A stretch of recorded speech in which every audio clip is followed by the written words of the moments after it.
There might be odd sounds in the background. That's because my pupster is chewing on a plastic bottle. It's the one toy Fluffy just continues to enjoy. All the other toys she has doesn't seem to captivate her like the juice bottle. There's something about the juice bottle.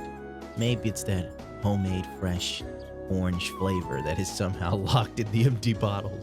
Plastic, who knows? But it drives the little Fluffy wild. Anyway, I picked up this from obviously China, as you can tell by the newspaper clippings, because China, unfortunately, is the only game in town when it comes to this.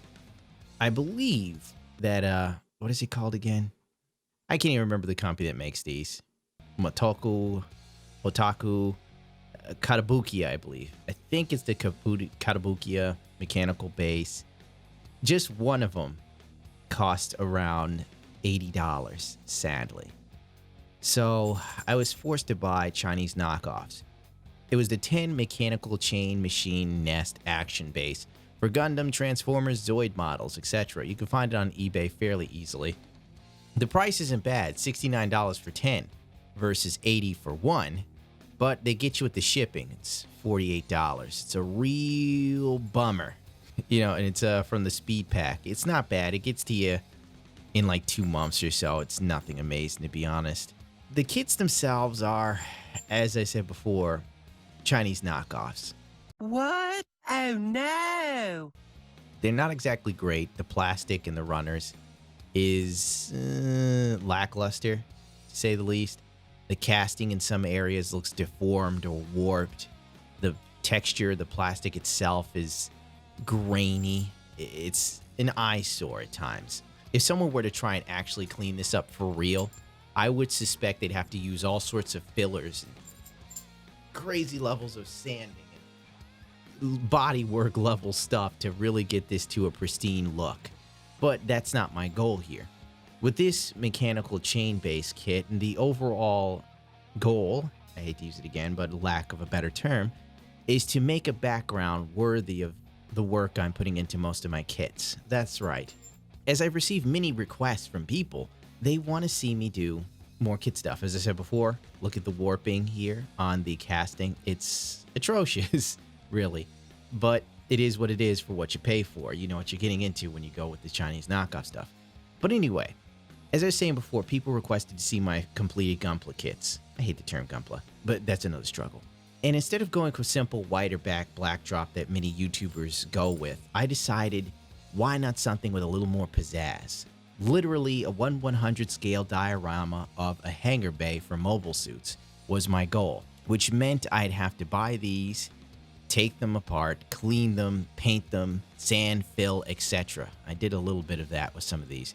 It was a lot of work. It's still a work in progress, but I feel once the completed piece is done, it'll really give my Gunpla an edge, if you will. Imagine a more immersive background with a well-painted kit. It could draw you in, as well as having tiny figurines to sort of give more ambiance, more life to the portrait, if you will. Something that really just wows people. That is my overall goal here. While I have a dog act completely and utterly insane in the background, please forgive me. She's a puppy. She's on methamphetamines. I should have named her Speed. Isn't that right, Fluffy? You like meth. Somebody likes meth, Labs? So now we're on to painting. The usual. You know how it goes if you paint a Gunpla. If not, I'm primering my work here. Now, the rule of thumb usually is to put all your plastic inside of your sink with soapy water, Dawn dish soap, to break up the grease and whatnot. As there were far too many pieces for my small sink, I decided to take a harder road, but I didn't record that, where I sat and I used 90% isopropyl alcohol and cleaned the kits themselves, because with these Chinese kits, usually I hear there's a lot of oil and lubricants used to get them off the molds. I'm not 100% sure. I didn't see any proof of that in this, but then again, it wasn't like I was looking that hard. On top of that, since this is just going to be a backdrop and a non-moving set piece, I don't think it matters that much if I missed anything, because frankly, it's just going to sit there while lights flash inside of some of the areas. That's right. I already have LEDs. I just haven't hooked them up yet. And I'm going to light this that way and see how well it works. Fingers crossed that it looks bomb ass. If not, I'll blame the dog. And pretty much that's it. That's what we're watching here. Just me chilling out and painting. I should probably talk of something. to keep people engaged. But I'm not quite sure because I was thinking about talking about, the Alex Gundam 2.0 and the, what was it, the Kazaku or Kaizaku, which to this day I feel is such a blunder on Bandai's part. One of the coolest Zakus in Gundam history, and they make it a reborn RE100. Like, could you really, dude, an RE100 of that? Because Bandai just couldn't be bothered to make a new Zaku for that. They probably could have taken the Zaku 2.0 and modified it into it, but Bandai didn't want to bother with that. But God help me if we don't get a different version of an Exia, for Christ's sakes. There's like, how many Strike Freedom Gundams are there, for God's sakes? The Gundams I don't care about, there's a whole bunch of them. And then they finally give you something new, the Dynamez, and everybody's all happy. Oh, it's the Dynamez. I don't care about the Dynamez. Give me a perfect grade new Gundam. Quit jerking me off, Bandai. We need more perfect grades that aren't, rehashes of the same crap. And the red frames. Every time I turn around, there's a new red frame. Red frame my balls. But Gundam, they're going to release what is it? The Nor frame. I don't care. It's just a red frame painted black. Come on, man. I'm sorry if I desire something with a little bit new, or something that I like. Why is there no Kshatriya Master Grade yet, huh? How about a Kshatriya Perfect Grade? Something people would go nuts for. I'm literally just forced to sit here and hope that Mechanicore makes a Kshatriya. Please, God, let them make a Kshatriya. I'll buy it tomorrow. See, now I'm just ranting and raving rather than telling you about the painting process. Forgive me. The base paint here is actually Alcalad steel. As I stated before, Alcalad is one of my favorite paints for airbrushing. When it comes to metals, I use Alcalad for all my metal paints. They probably make other colors. I just don't bother with them. So I should probably look into that. But when it comes to metals, I dig Alcalad. Some spastics, and I'll have to try some other brands simply because I should definitely diversify what paints I use to see exactly what really tickles my fancy. Because Gunpla and painting is now a journey that I wish to embark upon. But anyway, steel is the base color. I did post shading with jet exhaust from Alcalad, which is obviously a color for a jet exhaust that has been, browned and stained over time from use. I could have used gunmetal, but I don't know why I didn't. I guess the jet exhaust sort of flowed better with the color of steel. And the highlight color I'm using is Dendrodorium or something like that. I can't even remember. I'll be sure to write it somewhere in here. Here is the floor panels. This is the first take on it, actually, to be truthful. This is what I did the first time around. I thought it would look really cool to have a sort of iron look on some of the floor panels because I was going to do some different shades of metal colors. Unfortunately, these colors did not work. Well, the dark aluminum for the grading of the steel or whatever the hell that is, actually I like so much I left it alone. But everything else I gave up on, in all honesty. I was not feeling this color once it was put together. I can't recall if I recorded that. No, I probably did not, actually. If it's not here, then I didn't record it. I must have forgot. So apologies there. You won't see it until it's actually finished. Or when I'm doing the lighting crap, which I think people will be interested in. If you're interested in seeing some progress on the LEDs, feel free to let me know. What is it, Fluffy? You need more attention, pig? You need more attention, pig? Here we're doing some detail work. Simply because I thought just to leave it just all, one color, one mute color wouldn't do. I wanted the background to have some sort of personality. I wanted the walls to speak on some level, to make it seem more than just a flat background. I don't know why I was moved to this. Please forgive the dog. She's annoying like that. Whenever I turn the microphone on, that's when it's the Fluffy show. My choice of colors may have been a bit off here.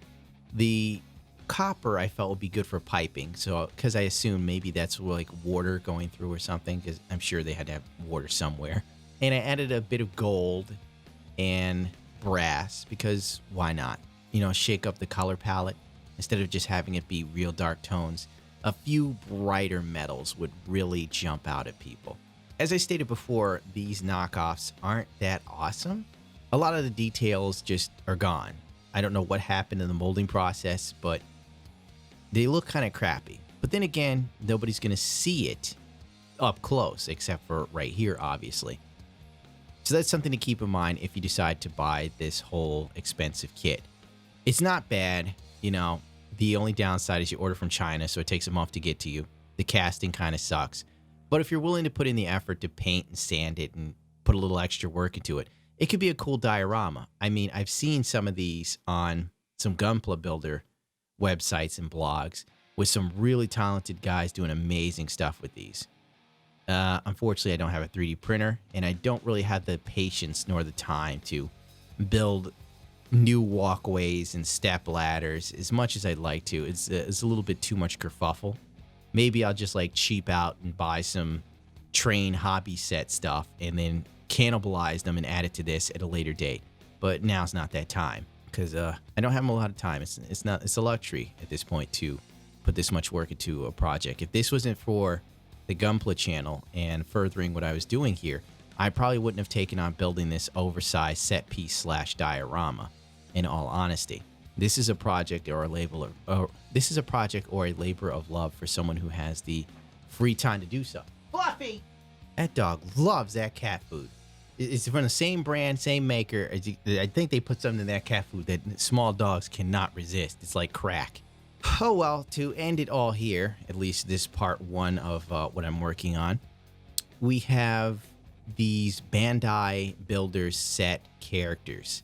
I could have sworn they had 2 different versions, or is it 4? Because it comes in 1/100 scale and 1/44 scale. But I swear there's like another version that used to be on Gundam Planet. I think it was for Xeon. Maybe I'm crazy, you know, call me crazy, but for real, whatever, it doesn't matter. I'm painting these little suckers because I think the set needs people, as I stated before, something to just really add a bit more life, rather than just having the mobile suit standing around on its own. God, this whole project is just too much time and effort for something people are barely going to be able to see, in all honesty. Hopefully it's worth it. If not, I'll kick myself for putting this much effort into the project and wasting that much time in my day. And I'll just buy a normal sort of film set for taking photography of small objects and throw Gunpla in there and call it a day. But hopefully this comes out half as good as I envisioned what I want it to be. That's pretty much the overall goal. And that should do it for me. I'll just let this thing play out as I paint some small canisters and whatnot. Small shipping containers. Oh, by the way, I forgot to say, this knockoff kit is missing a lot of stuff. There's no tiny forklifts. It's also missing some chain link stuff where it's like this small chain set that looks like it pulls things up on a gurney. That's not there. And I'm guessing the original Kotobukiya MGS cage had them, but finding them, it's a kick in the nuts. The original ones are like just gone. In Kotobukiya or MGS, whatever, only made so many of certain ones, and other ones were just discontinued randomly for no reason that I know of or I can find. So finding original pieces cost an arm and a leg. I know the USA Gundam store sells some, but only like 2 out of all of the ones that existed. So yeah, good luck on that one. The odds are you're going to find yourself buying the Chinese knockoff one because it has more options.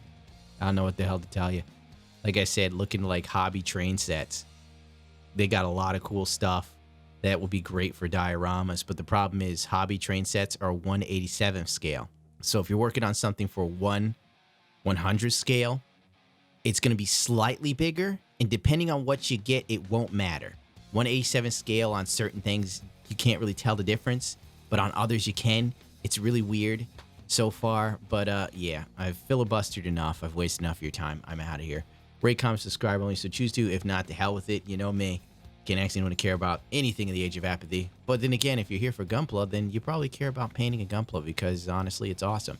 It's real relaxing, real mellow, time consuming. So if you got free time, Gunpla is for you, man. If you got nothing to do in your day, start building and painting Gunpla. I assure you, your docket will be full in no time. Before you know it, you have a whole litany of kits you haven't even gotten to yet. And you look at them and think, oh God, if only I had more time. At least in my case. Maybe one day I'll get an editor and it'll free me up to paint model kits. Oh, if you made it this far in the video, you'll probably notice I'm painting a MS cage, or a mobile suit cage, whatever the thing's called. The 1/44 scale version, because I couldn't find 1/100th, or 1/100th, or whatever. But the funny thing is, the 1/44 scale one fits most 1/100 scale model kits, even the UC universe, except for like maybe Sasabi or New Gundam. Because once you get into like the 0090s or whatever, things just get huge.